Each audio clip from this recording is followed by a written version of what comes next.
Okay, welcome everybody. Ahlan wa sahlan, marhaban. I'm going to see if I can remember these. Funying, benvido, and welcome to everybody. Really appreciate everyone joining, and those that can't join today, they will obviously be getting the recording. So, wonderful to see the participation. We've had over 140 odd people sign up, so that is brilliant. And great to see that the kind of variety of titles and also where people are from. So we have people from New York that have signed up, Portugal, the UK, obviously, Ireland, Northern Ireland, Wales, Scotland, and brilliant places, Riyadh, Mecca, Medina, Jeddah, and even as far as Hong Kong, Bangkok as well, and Singapore. So wonderful. Just goes to prove that sport has no barriers. Physical activity, and especially when we're dealing with children and young people, has no barriers at all, regardless of country, faith, race. It's something that is absolutely universal, and that is so beautiful. Okay. And again, regardless of titles as well, some people here have got some incredible titles: CEOs, founders, sports coaches, P leads, administration, ministries. Wonderful, wonderful titles, but all involved in trying to affect and positively impact children and young people through sport and physical activity. That sport has no barriers. Physical activity, and especially when we're dealing with children and young people, has no barriers at all, regardless of country, faith, race. It's something that is absolutely universal, and that is so beautiful. Okay. And again, regardless of titles as well, some people here have got some incredible titles: CEOs, founders, sports coaches, P leads, administration, ministries. Wonderful, wonderful titles, but all involved in trying to affect and positively impact children and young people through sport and physical activity. Okay, so what we're going to do is we're going to go through a quick presentation. We'll do a quick introduction. So, those that don't know me, you'll soon find out who I am, hopefully. I'm going to get my wonderful assistant, Dia, to help me out. So, I'm just going to give her the application.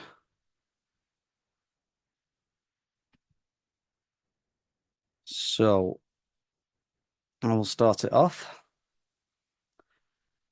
So, just a quick introduction to who I am. My name is Imtiaz Jamil. Many of you will know me through either Young Leaders Academy or Striker Academy, and very probably through LinkedIn.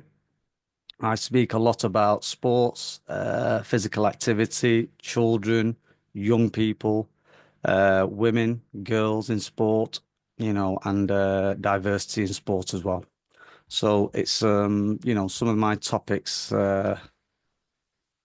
cover obviously Young Leaders Academy. I'm the CEO of Young Leaders Academy. This focuses more on youth leadership programs, awards, which we'll be talking about. One of them today, Junior Sports Leaders Award. We have four awards that run underneath the Young Leaders Academy.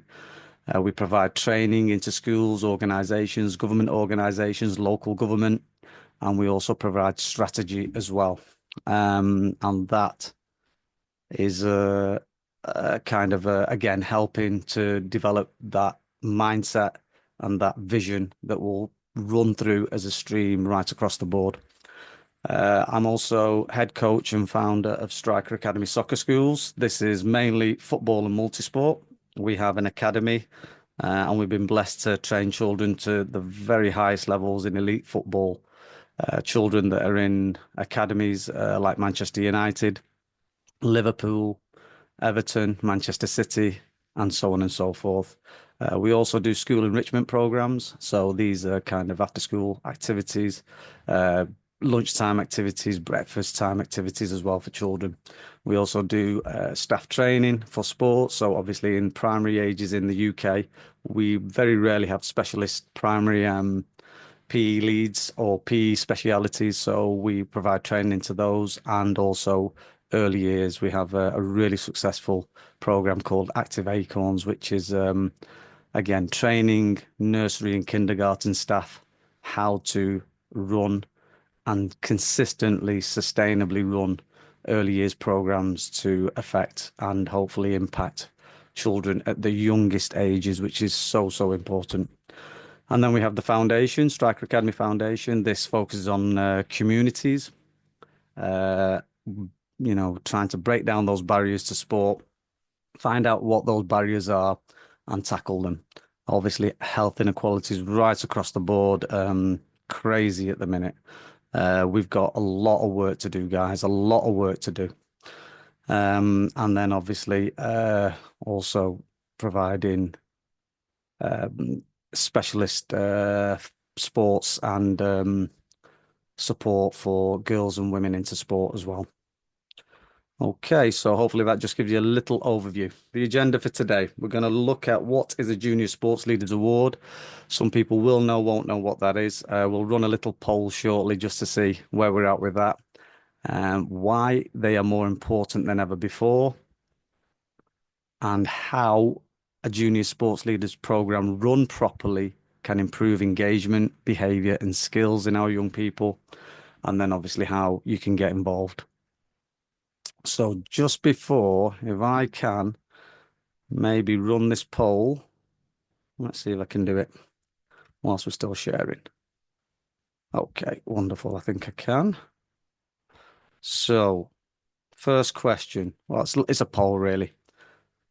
Hopefully you can see that. Do you know what a junior sports leader is, or who a junior sports leaders is? Just a quick question, yes or no. Let's launch that. I'm going to give you 10 seconds. Okay, wonderful. So we'll end that there. We will share the results. So 75% no, 25% yes. Okay, wonderful. So it's a good starting point to just find out what and who a junior sports leader is and how that can affect your organization. Let's just turn that off.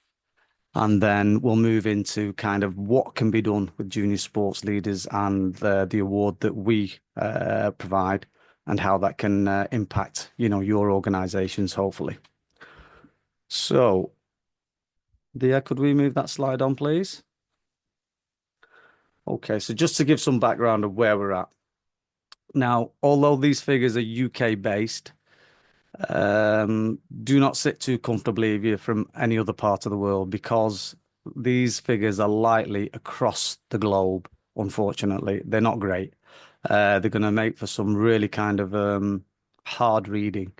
But what I believe is it should be for us all a wake-up call and a form, a fuel, an action to what we do next. So this is pretty crazy. 23% of children by year 6, so this is, I think, is equivalent to grade 5 in the American curriculum, are classed as obese. So that's nearly a quarter of your children by year 6 are classed as obese. These figures, unfortunately, are from, I think, 2023.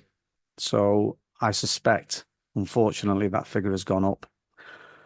Again, not a great one. 55% of children are physically inactive. So over half of the kids of primary ages are physically inactive. And this obviously affects everything from behavior, engagement in school, but also further down the line when we've got, incredible stipulations on our resources in health, the strain that I should say that we've got on our resources in health. It's unmanageable. We have to act now. 33% are in organized sport. Now, again, these figures, obviously, any data does not tell the whole picture. Of course, it doesn't. Just gives us a little snapshot. And what that means is that 33%, so one in three children are in some kind of organised sport. Now, it doesn't mean that they're not out cycling or playing in the streets. However, in the UK, those that live here in the UK will know that children just do not play out on the streets anymore, unfortunately. So, organised sport is unfortunately a way where children are, one, kind of getting some kind of physical activity. But again, only one in three are in organised sport. 62%, and again, this figure is relatively old in terms of, these figures move very, very, very quickly. 62% spend 2+ hours on screens. And again, I suspect that is a lot higher. It's good to see some moves with some governments that are going to ban mobile phones and devices for children under 16, which is great, However, that's in school time, in managed time. What about at home? How are we going to manage that? It's going to be a challenge because, it's become a form of parenting, hasn't it? Screens. So unfortunately, there's more for us to do working in our organizations to increase and quickly increase the activity and reduce the inactivity of our children. 55% active transport, a bit more positive. Active transport simply means walking to school or cycling to school. However, in some countries, some territories, this is just nigh on impossible. When you go to Dubai, for example, the roads and the infrastructure is not built to walk unless you live on a compound where you can just walk within the compound. Things are different, but generally, it's quite difficult to walk to a school. So obviously, buses, transport, cars, taxis are very common. So, again, more to be done with the time that we have with the children. So let's go on to the three kind of topics that we want to cover: engagement, behavior, and skills. I think the first step is always engagement. And the reason why I say that is because if our children are not engaged in physical activity or sport, then the rest of it is not going to happen. We're not going to improve behavior, and we're going to really struggle with the skills development that can come through sports and sports leadership. Sorry, just to go back one step, because we did have that little poll just to say, like, what are sports leaders? What are sports leaders? Who are sports leaders? Sports leaders essentially are a crop of children that have volunteered. So beautiful. They have volunteered their playtimes to go and help other children in the playground play.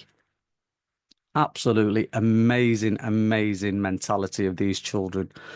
So usually, typically in a primary school in England, there will be maybe 20 children that are volunteered across usually years 4 to 6, so grade 3 to 5, I think.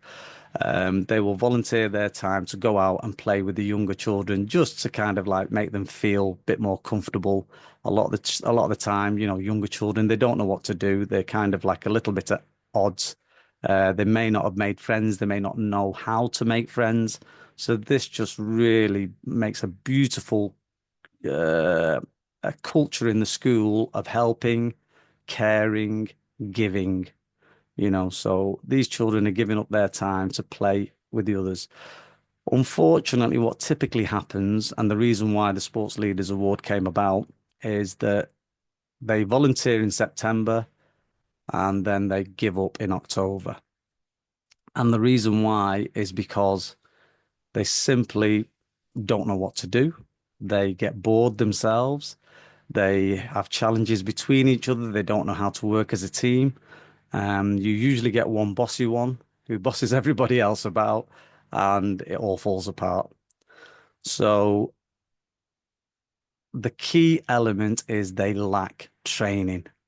And this is where the Sports Leaders Award comes in, to provide these incredible children who have made that incredible step forward, to give them the training to go and do that role in the best possible way and have that impact that every head teacher wants in that playground, which is activity, movement, fun, play, making friends, getting on, managing behavior, all of these incredible things. And importantly, having the kids ready for class, because we know what the lunchboxes are like sometimes. They're not the healthiest. So, we want that sugar out of that system before they get into class. because when they get into class with that sugar in the system, that's when behavioral challenges do happen and we lose learning time.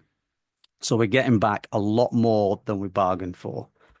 So this particular program, St. Barnabas Primary School, we had the sports leaders organise something called Barney's Rise and Shine. So they did this as an engagement program to re-engage children that were at risk. Now, some of these children, they were not coming into school, prolonged absenteeism, and they just weren't engaging when they were in school. You know, there was some traumatic experiences going on in family life, of course. You know, it's not all to do with school, but you know, it was important when those children were in school is to get them into school on time, and the Breakfast Club worked wonderfully because one, it fed the children. So some of these children are from very tough backgrounds.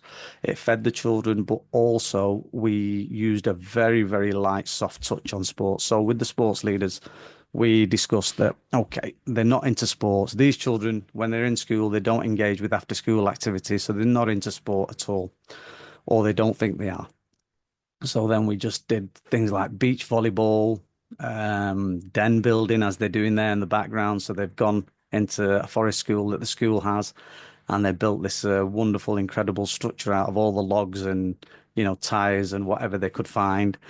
Teamwork going on. So, you know, really a wonderful program that the sports leaders came up with.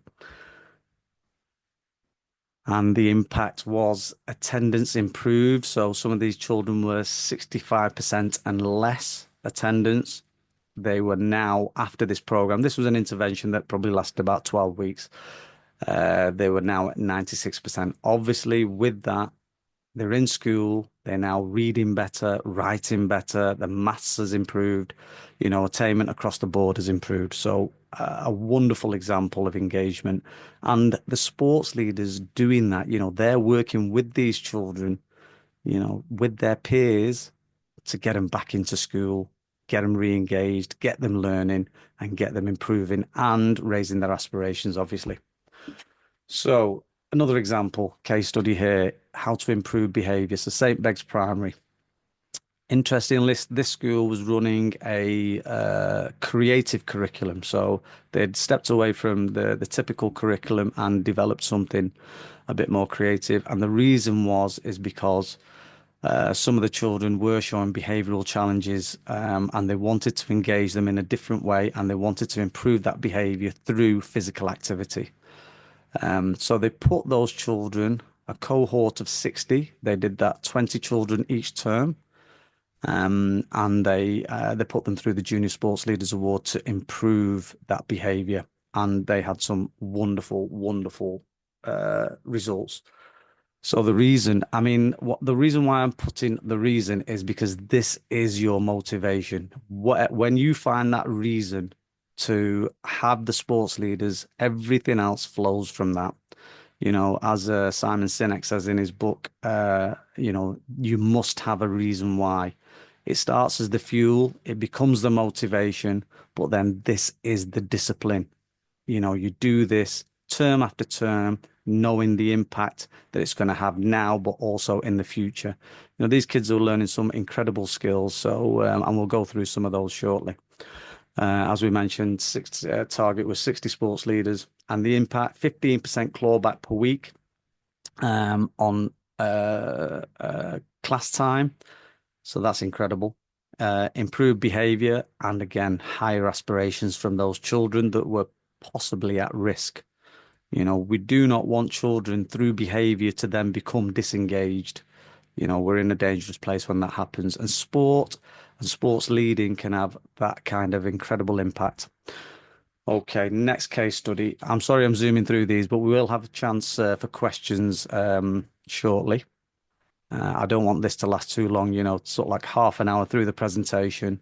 And then we'll have some discussions. I think we've got a small enough group for us all to kind of get on the microphones and have a chat and see where you're at and you know what kind of help is required. So skills development, Barrow Primary School. This is a school local to me, and again, this school is now looking at. So John, the head teacher here, he looked at his playground and said, they're just not moving enough. You know, we've got sports leaders, they called them play leaders. And he said they just don't know what to do. You know, they're getting bored, their attrition rates were high. So kids again coming in September, leaving by October.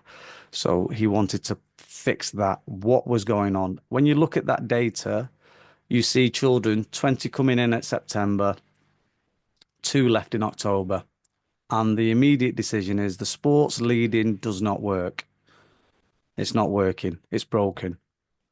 Have I got time to fix it? No, because I've got too many, far more important things to be looking at, and of course, head teachers have got incredible challenges on their shoulders.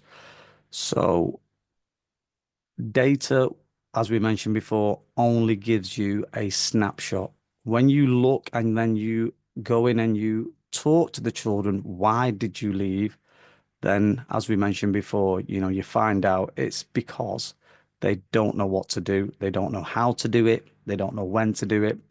And they just cannot work together as a team. These things have to be trained. We have to provide these children with that training.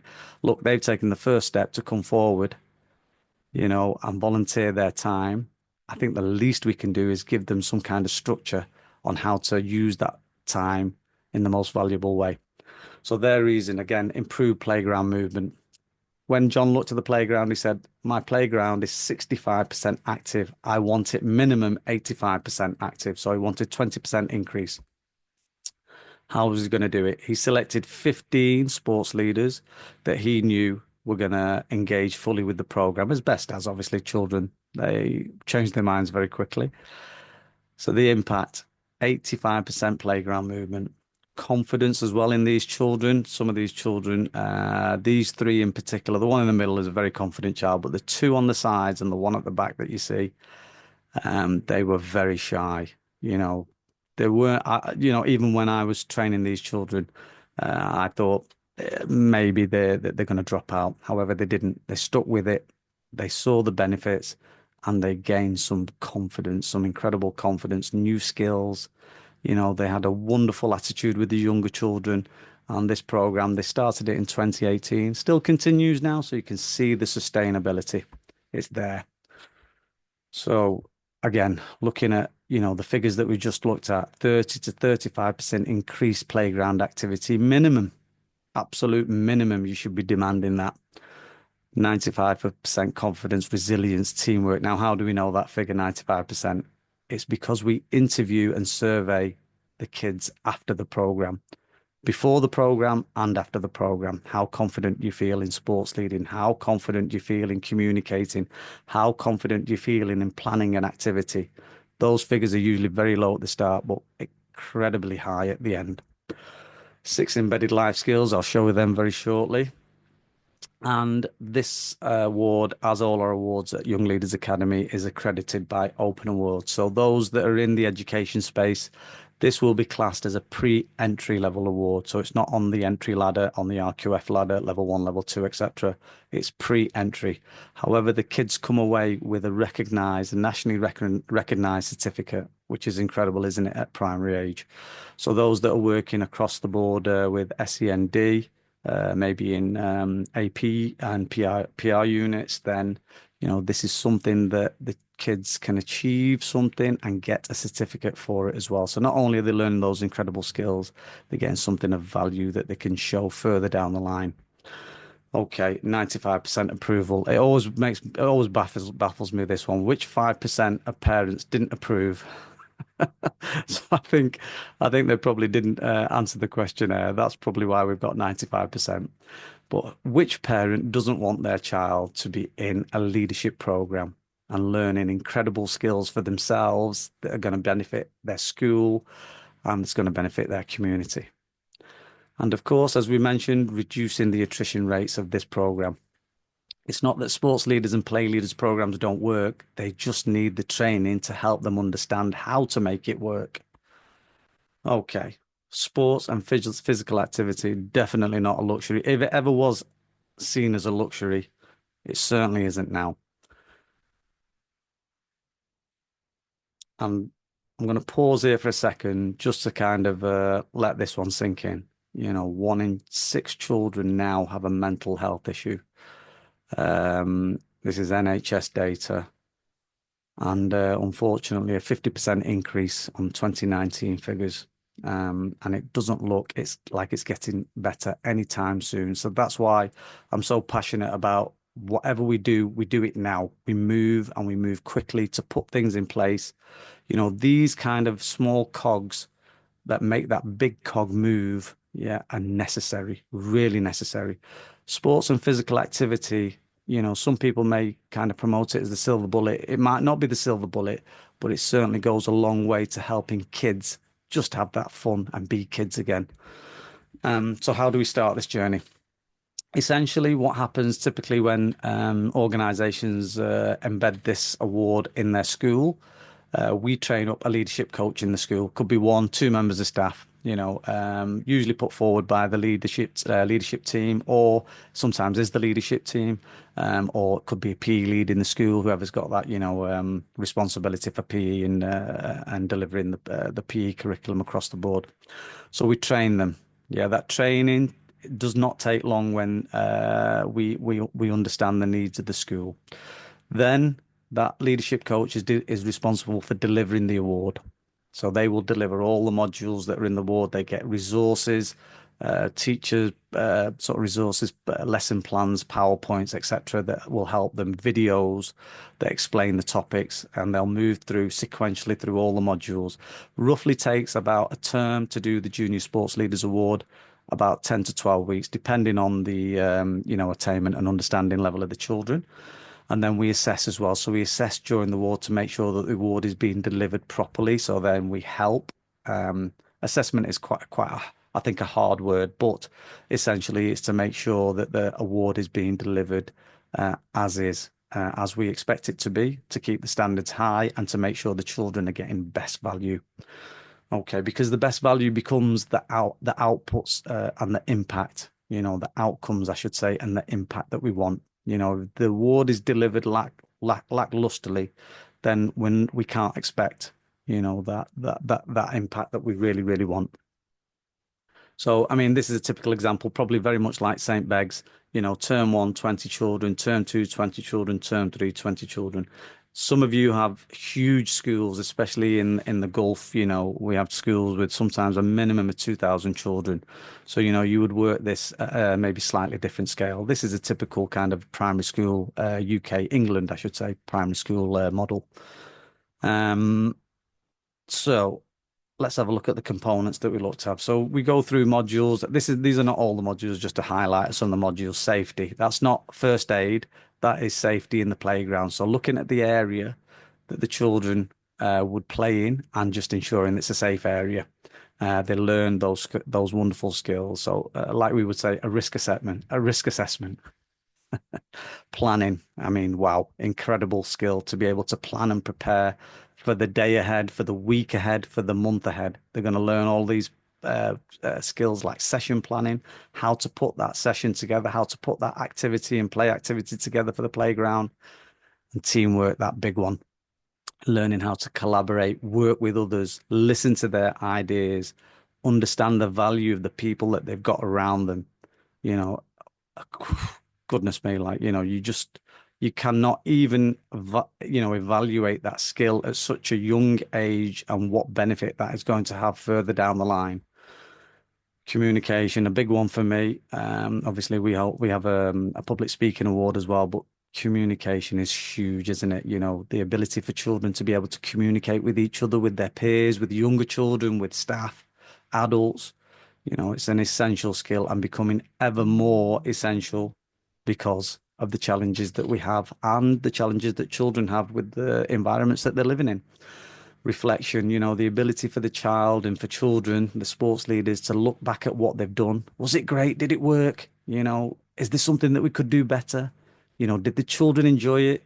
Again, really kind of higher order thinking, isn't it? To be able to reflect on what you've done and try to make it better next time. And encouragement, one of an amazing skill for children to learn, for adults to learn as well, isn't it? How to encourage others, how to make sure that the encouragement that you give has the impact that you want. So, as with all these kind of trainings, once we leave, it's kind of out of mind, out of sight. I don't want that to happen because I know you care, you care. So what I want you guys to do is think about the one thing that you can do today that is going to have an amazing impact on the children and the young people that you work with. You know, Unfortunately, when we do these training programs, 75%, I mean, this is a crazy figure, 75% of the learning is gone in 3 days. So what you do today will have that impact. It will have that action and hopefully the outcome that you want. So change one thing today. What can you change? How are you going to do it? Even if it's a matter of just writing something down, connecting with somebody, emailing somebody, putting an action into place that is going to have a positive effect on the activity and movement of children. So just to kind of round off things that we love to help with, strategy and development, consultancy, training and delivery. And there's a few ways of getting in touch. If you haven't got my contact details already, scan that QR code. You have the email address there. More often than not, that comes to me. Phone number if you're in the UK.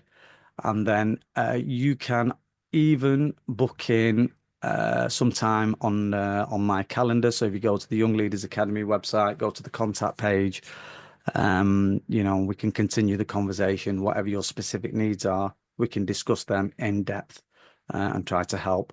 And then obviously keep in touch via LinkedIn, just /Imtiaz Jamil. Right, okay. I'm going to stop the share there.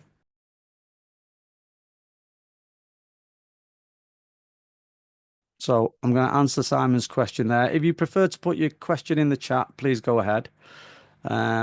These figures for the UK, it's a great question. I think globally they would probably be at par, if not worse. I mean, those that are working in the GCC, I've been across there many a times. We have a sports company in Dubai, and the obesity levels of children seem on anecdotal level. We shouldn't disregard anecdotal information as well, because what we see is what we see, and what we see in front of us are those are the children that we can have the impact on, aren't they?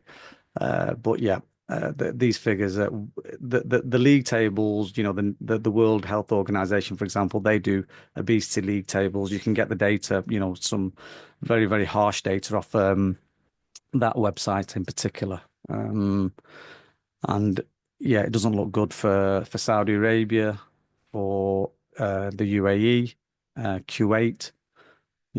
I think the four countries off the top of my head that have got some serious obesity challenges. And further down the line, if we don't act now, we've got some very serious health challenges coming down the line. We have a colleague here, Miss Cumran from Saudi Arabia, works in Saudi Arabia schools, has done for many years. She may be able to share a bit more on what she sees in her schools and in the education system across Saudi Arabia. She works in different areas and has worked in different areas. Miss Cumran, would you like to share, things that happen in there locally, maybe in terms of these figures and how they may compare in Saudi Arabia, for example? Yeah, hi, Assalamu alaikum. Good morning, everyone. Good Welcome. morning, good afternoon. I'm not sure what the timings are. Thank you for hosting such an amazing event. Number one, congratulations. It's very insightful to see what's happening in the sports world. Definitely, I do agree with what the statistics are saying. In terms of schoolings, sports isn't given top priority in terms of the only sports that children like to play is football, but they don't have enough running around. My sister's just currently moved to UAE and she's in her children are in one of the top schools, and that's one of the first comments that she made as well, that the sporting isn't the physical exercise, should I say, isn't how it is in maybe in America and the European countries. So Middle East, definitely, yes, children are more into, they rather do sitting activities. If you tell them to run around, after sports day, for example, we have normally have 50% of the students absent. Oh, wow. Yeah, so after sport and after practice, they're exhausted. So when we used to plan sports day, we used to make sure the main practice was 2 days before the actual sports day, because after the practice they'd be absent. So running, moving around isn't something that they did, isn't something that their parents have done. So it's not something that the teachers as well, teachers that came from maybe European backgrounds, were a lot more active in terms of running around, were more interested in activating these type of sports. But the locals, unfortunately, because they were like, we never did sports, we didn't have sports day. They never had sports day. They never did running. They didn't play netball or basketball.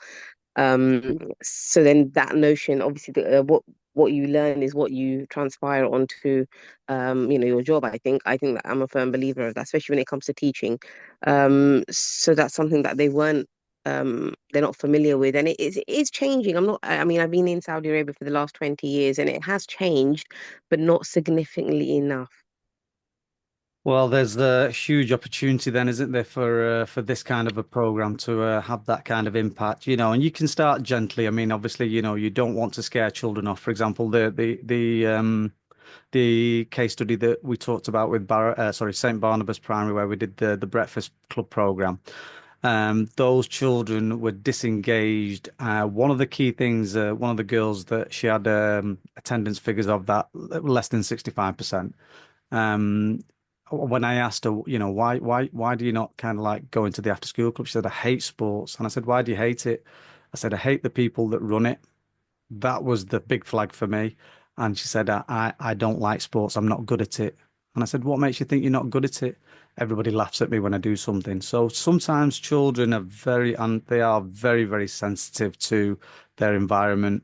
Obviously, there's other influences that can impact that, but we have to have, I think exactly what, like you're saying there, Miss Cumran, is the staff have to have that training and that confidence to be able to, put these skills into place, and then we can then train children up into sports leaders, for them then to do part of that, incredible work of improving health, activity, and movement in the school.